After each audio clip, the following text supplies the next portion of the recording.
Page number 43 വളരെ simple ആയിട്ടുള്ള ഒരു ടോപ്പിക്കാണ് നോക്കുന്നത്. നമുക്കൊക്കെ ഫെമിലിയർ ആയിട്ടുള്ള കാര്യങ്ങളാണ് ഇതിൽ പറയുന്നത്. അതുകൊണ്ട് തന്നെ അത് ലൈൻ ബൈ ലൈൻ ആയിട്ട് എക്സ്പ്ലെയിൻ ചെയ്യുന്നില്ല കേട്ടോ. മൊത്തത്തിലൊന്ന് പറഞ്ഞു പോവാണ്. കേരൾ की आर्थिक व्यवस्था में പ്രവാസി ലോകോം की ഭൂമിക എന്നുള്ളതാണ് ടോപ്പിക്ക്. അതായത് കേരളത്തിൻ്റെ ഇക്കോണമിയിൽ മൈഗ്രൻസിൻ്റെ റോള്, പ്രവാസികളുടെ റോൾ എന്താണ് നമ്മുടെ സമ്പദ് വ്യവസ്ഥയിൽ എന്നുള്ളതാണ് ടോപ്പിക്ക്. അപ്പോൾ ആദ്യം തന്നെ പറഞ്ഞു വെക്കുന്നത് നമ്മുടെ പ്രവാസി മലയാളികൾ എന്ന് പറയുന്നത് ലോകത്തിൻ്റെ ഓരോ കോണിൽ നോക്കിയാലും നമുക്ക് കാണാൻ പറ്റുന്നുള്ളതാണ് പറയുന്നത്. അപ്പോൾ കേരള ഗൈർ നിവാസി കേരൾവാസി, അതായത് NRKs, അതൊന്ന് ഓർത്തു വെക്കുക. NRK എന്ന് പറഞ്ഞാൽ നോൺ റെസിഡൻറ്റ് കേരളൈറ്റ്സ് ആണ് ഉദ്ദേശിക്കുന്നത്. അപ്പോൾ കേരളത്തിന് പുറത്ത് താമസിക്കുന്ന മലയാളികൾ, അതായത് പ്രവാസി മലയാളികൾ മെയിനായിട്ട് വിദേശി രാജ്യങ്ങളിൽ മെയിനായിട്ടും ഗൾഫ് രാജ്യങ്ങളിലാണ് കൂടുതലും പ്രവാസികൾ, നമ്മുടെ കേരളൈറ്റ്സ് ആയിട്ടുള്ള പ്രവാസികളെ നമുക്ക് കാണാൻ പറ്റുന്നത്. മെയിനായിട്ടും ഗൾഫ് രാജ്യങ്ങളിലാണ്. അത് എവിടെയൊക്കെയാണെന്നുള്ളതാണ് ഇനി നോക്കുന്നത്. ऐतिहासिक रूप में केरल के सबसे अधिक संख्या में प्रवासी गल्फ देशों में रहे എന്നാണ് പറയുന്നത്. അപ്പോൾ പണ്ട് മുതലേ നമ്മൾ ചരിത്രപരമായിട്ട് ഹിസ്റ്റോറിക്കലായിട്ട് നോക്കുകയാണെങ്കിൽ നമ്മുടെ കേരളത്തിൽ നിന്ന് ഏറ്റവും കൂടുതൽ ആൾക്കാർ മൈഗ്രൻസ് പോയിട്ടുള്ളത് എവിടത്തേക്കാണ്? ഗൾഫ് രാജ്യങ്ങളിലേക്കാണ്. അത് ഏതൊക്കെ രാജ്യങ്ങളാണെന്നാണ് താഴെ തന്നിട്ടുള്ളത്. ഫസ്റ്റ് വൺ സംയുക്ത അറബ് എമിറാത്ത്, അതായത് UAE ആണ്. യുണൈറ്റഡ് അറബ് എമിറേറ്റ്സ് എന്നുള്ളതാണ്. UAE ആണ് ആദ്യം പറഞ്ഞത്. ഇവിടെയാണ് ഏറ്റവും കൂടുതൽ കേരളത്തിൽ നിന്ന് പ്രവാസികളായിട്ട് ആൾക്കാർ പോയിട്ടുള്ളത്. നമ്മുടെ കേരള പ്രവാസികളുടെ ഏറ്റവും കൂടുതൽ പസന്തീദ ദേശ് രഹാ എന്ന് പറഞ്ഞാൽ ഏറ്റവും ഫേവറേറ്റ് ആയിട്ടുള്ള ഒരു കൺട്രിയാണ് UAE എന്ന് പറയുന്നത്. അപ്പം ആജ് ബി ബഡി സംഖ്യാമയും NRK, ഇപ്പോഴും അവിടെ ഒരുപാട് നമ്മുടെ കേരളത്തിൽ നിന്നുള്ള NRKs ഇപ്പോഴും അവിടെ ഉണ്ട് എന്ന് പറയുന്നു. സിമ്പിളായിട്ട് മാത്രമാണ് കേട്ടോ എക്സ്പ്ലെയിൻ ചെയ്തിട്ടുള്ളത്. രാജ്യങ്ങളുടെ പേരാണ് കാര്യമായിട്ട് കൊടുത്തിട്ടുള്ളത്, ബാക്കിയുള്ള നമുക്ക് എഴുതാവുന്നതേ ഉള്ളൂ. നെക്സ്റ്റ് വരുന്നത് സൗദി അറേബ്യ. ഇവിടെയും NRKക്ക് ഇവിടെയും ഒരുപാട് വലിയൊരു നമ്പർ ഓഫ് NRKs സൗദി അറേബ്യയിലും താമസിക്കുന്നു എന്നാണ് ഈ പോയിന്റിൽ പറഞ്ഞത്. നെക്സ്റ്റ് കുവൈത്ത് ആണ്. കുവൈത്ത് ഗൾഫ് റീജിയനിലുള്ള മറ്റൊരു ദേശമാണിത്. ഇവിടെയും ഒരുപാട് അധികം മലയാളികൾ വർക്ക് ചെയ്യുന്നുണ്ട് എന്നാണ് പറഞ്ഞിട്ടുള്ളത്. Next Qatar. യഹാംബി കേരള പ്രവാസിയോം കി അച്ചി ഖാസി സംഖ്യ. ഇവിടെയും കേരള പ്രവാസികളുടെ ഒരു വലിയ സിഗ്നിഫിക്കൻ്റ് ആയിട്ടുള്ള നമ്പർ ഓഫ് കേരള മലയാളികൾ മീൻസ് പ്രവാസികൾ അവിടെ ഉണ്ട് എന്നാണ് പറഞ്ഞത്. നെക്സ്റ്റ് ഒമാൻ ആണ്. യബി മലയാളി പ്രവാസിയോം കെ ലിയെ ഏക മഹത്വപൂർണ്ണ ഠിക്കാന ഹെ. അപ്പോൾ ഇതും എന്താ പറയുന്നത്, മലയാളി പ്രവാസികൾക്ക് ഒരു സിഗ്നിഫിക്കൻ്റ് ആയിട്ടുള്ള ഒരു എന്താ പറയുക ഇമ്പോർട്ടൻ്റ് ആയിട്ടുള്ള ഒരു ഡെസ്റ്റിനേഷനാണ് ഒമാൻ എന്ന് പറയുന്നതും. നെക്സ്റ്റ് ബഹ്റിനാണ്. ബഹ്റിനിൽ അപേക്ഷാത്കൃത കം സംഖ്യാമയമാണ്, അതായത് റിലേറ്റീവ്ലി കുറച്ചാണ്. ബാക്കിയുള്ള ദേശങ്ങൾ വെച്ച് നോക്കുമ്പം കമ്പാരിറ്റീവ്ലി ഇവിടെ ആൾക്കാർ മലയാളീസ് കുറവാണ്. എന്നിരുന്നാലും ലേക്കിൻ ഫിർബി യഹാം NRKs മൗജൂദ്, എന്നാലും ഇവിടെയും നമുക്ക് NRK മലയാളി പ്രവാസികളെ കാണാൻ സാധിക്കും. പിന്നെ ഇത്രയും സ്ഥലങ്ങളാണ്, അതായത് UAE, Saudi Arabia, Kuwait, Qatar, Oman, Bahrain, ഈ ഇത്തരത്തിലുള്ള ഗൾഫ് രാജ്യങ്ങളാണ് ഇപ്പോൾ പറഞ്ഞിട്ടുള്ളത്. ഇനി ഗൾഫ് കൺട്രീസ് വിട്ടിട്ട് ഇനി പറയുന്നത് പശ്ചിമി ദേശമാണ്. പശ്ചിമി ദേശം എന്ന് പറഞ്ഞാൽ വെസ്റ്റേൺ കൺട്രീസ് ആണ് ഇനി നോക്കുന്നത്. ഇപ്പോൾ റീസെൻ്റ് ആയിട്ട് ഒരുപാട് മഹിളാവും ഓർ ഛാത്രവും, അതായത് ലേഡീസും സ്ത്രീകളും സ്റ്റുഡൻസും NRKs ആയിട്ട് ഒരുപാട് പേര് പോകുന്ന ഒരു രാജ്യമാണ്. റീസെൻ്റ്ലി ഇപ്പം കാണുന്നത് വെസ്റ്റേൺ കൺട്രീസിലേക്ക് പോകുന്നതാണ് കാണാൻ സാധിക്കുന്നതെന്ന് പറയുന്നത്. കൂടുതലും ലേഡീസും അതുപോലെ തന്നെ സ്റ്റുഡൻസും ആണ്. അപ്പം ഇവിടെ മൈഗ്രൻസ് ആയിട്ടുള്ളതെന്ന് പറഞ്ഞു. അപ്പോൾ അത് ഏതൊക്കെ പശ്ചിമി ദേശമാണെന്നാണ് ഇനി നോക്കുന്നത്. First one യൂറോപ്പാണ്.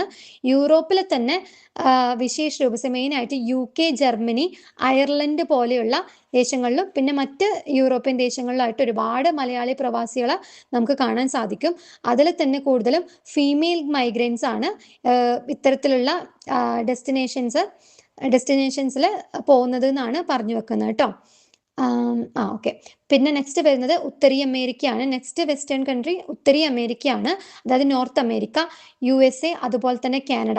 USA-യിലും കാനഡയിലായിട്ട് ശിക്ഷിത് മലയാളിയും, അതായത് എഡ്യൂക്കേറ്റഡ് ആയിട്ടുള്ള മലയാളീസ് അതുപോലെ തന്നെ പ്രൊഫഷണൽസും ഒരുപാടധികം ഇത്തരം USA-യിലും അതുപോലെ കാനഡയിലായിട്ട് നമുക്ക് അവരുടെ പ്രസൻസ് കാണാൻ വേണ്ടി സാധിക്കും. നെക്സ്റ്റ് വരുന്നത് ഓസ്ട്രേലിയ ഓർ ന്യൂസിലൻഡ് ആണ്. ഓസ്ട്രേലിയയിലും ന്യൂസിലൻഡിലും ദേശവും മേ ബി മലയാളി സമുദായം, നമ്മളെ മലയാളി കമ്മ്യൂണിറ്റി ഇത്തരത്തിലുള്ള ദേശങ്ങളിലും, അതായത് ഓസ്ട്രേലിയയിലും ന്യൂസിലൻഡിലും അടക്കം കാണാൻ സാധിക്കുന്നുണ്ട്. നെക്സ്റ്റ് യൂറോപ്യൻ കൺട്രീസിന് ശേഷം ഇനി പറയുന്നത് ദക്ഷിൺ പൂർവ്വ ഏഷ്യ എന്നുള്ളതാണ്. സൗത്ത് ഈസ്റ്റ് ഏഷ്യ, ദക്ഷിൺ പൂർവ്വ ഏഷ്യ എന്ന് പറഞ്ഞു കഴിഞ്ഞാൽ സൗത്ത് ഈസ്റ്റ് ഏഷ്യ ആണ്. ഇനി അവിടെ എത്രത്തോളം മലയാളീസ് ഉണ്ട് എന്ന് നോക്കുന്നത്, ഏതൊക്കെ രാജ്യങ്ങളാണെന്ന് നോക്കുന്നു. അതായത് സൗത്ത് ഈസ്റ്റ് ഏഷ്യ എന്ന് പറയുമ്പോൾ മലേഷ്യ ഓർ സിംഗപ്പൂർ രാജ്യങ്ങളാണ് ഇവിടെ വരുന്നത്.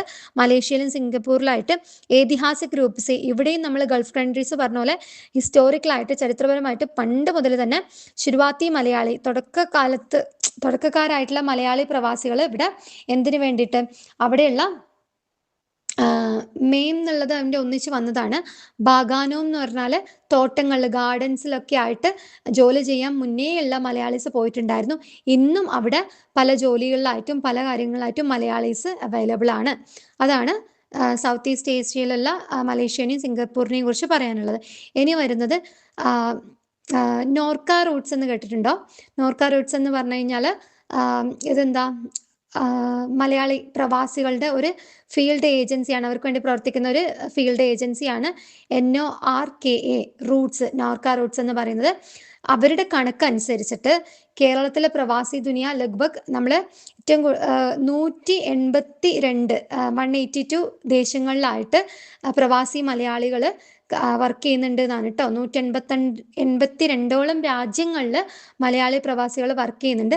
അതിൽ ഏറ്റവും കൂടുതൽ ഗൾഫിലും അതുപോലെ തന്നെ ഈ മുകളിൽ നമ്മൾ ഇത്രയും പറഞ്ഞിട്ടുള്ള വെസ്റ്റേൺ കൺട്രീസിലും ഒക്കെയാണ് ഏറ്റവും കൂടുതൽ മലയാളികൾ ഉള്ളത് എന്നാണ് പറഞ്ഞത്. ആജ് ബി ഗൾഫ് ദേശമേയും ഇന്നും ഗൾഫ് കൺട്രീസിൽ കേരളത്തിൽ നിന്നുള്ള ഒരുപാട് ഇതൊക്കെ നമുക്ക് അറിയുന്നതാണ്, ഒരുപാട് NRKs ഇപ്പോഴും അവിടെ താമസിക്കുന്നുണ്ട്.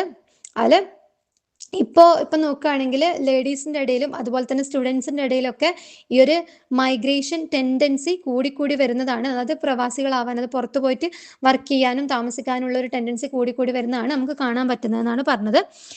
ഇനി നമ്മൾ നോക്കുന്നത് അടുത്തൊരു പാര ആയിട്ട് തുടങ്ങുന്നത് നമുക്ക് കാണാം. നെക്സ്റ്റ് പേജ് 45 സെക്കൻഡ് പാര നോക്കുക. അതിൽ കാണാം വിദേശി കൈ മലയാളി അസോസിയേഷൻ മൗജൂദ് ഹെ. നമ്മൾ കേട്ടിട്ടുണ്ട് മലയാളി അസോസിയേഷൻസിനെ കുറിച്ചിട്ട്, അതായത് വിദേശ രാജ്യങ്ങളിലുള്ള മലയാളികൾക്ക് വേണ്ടിയിട്ട് അസോസിയേഷൻസ് ഉണ്ട്. അപ്പോൾ അവരെന്ത് ചെയ്യുന്നു എന്നുള്ളതാണ് ഇനി നോക്കുന്നത്. അപ്പോൾ ഇത്തരത്തിലുള്ള അസോസിയേഷൻക്ക് അവരുടെ ഉദ്ദേശം എന്ന് പറയുന്നത് വിദേശത്ത് താമസിക്കുന്ന മലയാളി കമ്മ്യൂണിറ്റിനെ ഒന്നിച്ചു കൊണ്ടുവരാനും അവർക്ക് വേണ്ടിയിട്ടുള്ള സംസ്കൃതി, ആ ഒരു പരമ്പര, അവരുടെ നമ്മുടേതായിട്ടുള്ള കൾച്ചറിനെയും അതുപോലെ തന്നെ ട്രഡീഷനെയും ഒക്കെ പ്രിസർവ് ചെയ്യുക.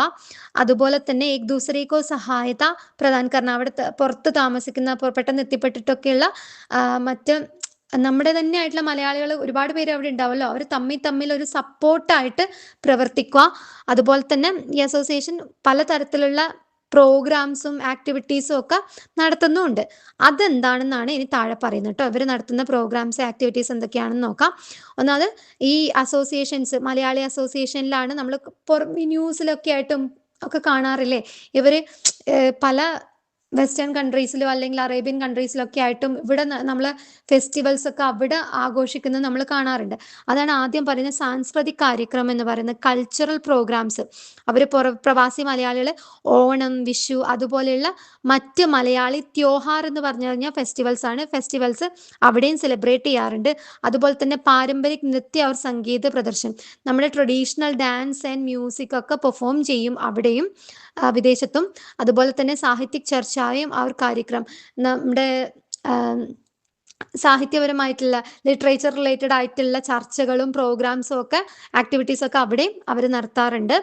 നെക്സ്റ്റ് പോയിന്റ് അതാണ് സാംസ്കൃതിക കാര്യക്രമം, കൾച്ചറൽ പ്രോഗ്രാംസിൽ ഇത്രയും കാര്യമാണ് വരുന്നത്. ഇനി മലയാളി അസോസിയേഷൻ നടത്തുന്ന സാമാജിക് ഗതിവിധിയാം, അതായത് സോഷ്യൽ പ്രോഗ്രാം, സോഷ്യൽ ആക്ടിവിറ്റീസ് ഒക്കെയാണ് പറയുന്നത്. അതിൽ പാരിവാരിക് മിലൻ സമാരോഹ്, അതായത് വെച്ചാൽ അവിടെയും ഫാമിലി ഗെറ്റ് ടുഗദേഴ്സ് നടത്തും. അതുപോലെ തന്നെ ഇവർ മലയാളി അസോസിയേഷനിലെ മലയാളീസൊക്കെ കൂടിയിട്ട് പിക്നിക്കുകൾ നടത്തും. പിന്നെ ഖേൽകൂദ് പ്രതിയോഗിത, അവിടെയും നടത്തും, സ്പോർട്സ് കോമ്പറ്റീഷൻസ്, അതാണ് ഖേൽകൂദ് പ്രതിയോഗിത എന്ന് പറഞ്ഞാൽ. പിന്നെ സാമുദായിക് രാത്രി ഭോജനം, അതായത് ഒരു കമ്മ്യൂണിറ്റി ഡിന്നറൊക്കെ അവർ മലയാളീസിനൊക്കെ കൂട്ടിയിട്ട് ഈ അസോസിയേഷൻ്റെ ഭാഗമായിട്ട് നടത്താറുണ്ട്. പിന്നെ വിഭിന്ന സാമാജിക് മുദ്ദോം പർ ജാഗരൂകത കാര്യക്രമം, അതായത് എന്തെങ്കിലും തരത്തിലുള്ള ഡിഫറെൻറ്റ് ടൈപ്പായിട്ടുള്ള സോഷ്യൽ ഇഷ്യൂസ് ഒക്കെ ഉണ്ടാവുമല്ലോ, അതുമായിട്ടുള്ള അവെയർനെസ് പ്രോഗ്രാംസ് ഒക്കെ ഈ അസോസിയേഷൻ്റെ ഭാഗമായിട്ട് നടത്തും. അതാണ് സോഷ്യൽ ആക്ടിവിറ്റീസിൽ പറയാനുള്ളത്. നെക്സ്റ്റ് കല്യാൺകാരി ഗതിവിധിയാം. കല്യാൺകാരി എന്ന് പറഞ്ഞു കഴിഞ്ഞാൽ വെൽഫെയർ പ്രോഗ്രാംസ് ആണ് കേട്ടോ, ക്ഷേമകാര്യങ്ങൾ. അപ്പം ഇതിൽ വരുന്നതെന്ന് വെച്ച് കഴിഞ്ഞാൽ പുതിയതായിട്ട് നമ്മുടെ വെൽഫെയറിന് വേണ്ടിയിട്ട് പ്രവർത്തിക്കുന്നതാണല്ലോ ഈ പോയിന്റിൽ പറയുന്നത്. അപ്പം നയേ പ്രവാസിയോം കോ സഹായത, അപ്പോൾ പുതിയതായിട്ട് മറ്റ് രാജ്യങ്ങളിൽ ചെന്നിട്ടുള്ള മലയാളികൾക്ക് എന്ത് ചെയ്യുക, പ്രവാസികൾക്ക് സഹായത, അസിസ്റ്റൻസ് പ്രൊവൈഡ് ചെയ്യുക. അതുപോലെ തന്നെ മാർഗദർശൻ, ഗൈഡൻസ് പ്രൊവൈഡ് ചെയ്യുക. പിന്നെ വിത്തീയ സഹായത, എന്തെങ്കിലും തരത്തിലുള്ള ഫിനാൻഷ്യൽ അസിസ്റ്റൻസ് ഒക്കെ വേണ്ടി വന്നിട്ടുണ്ടെങ്കിൽ അത് നൽകുക.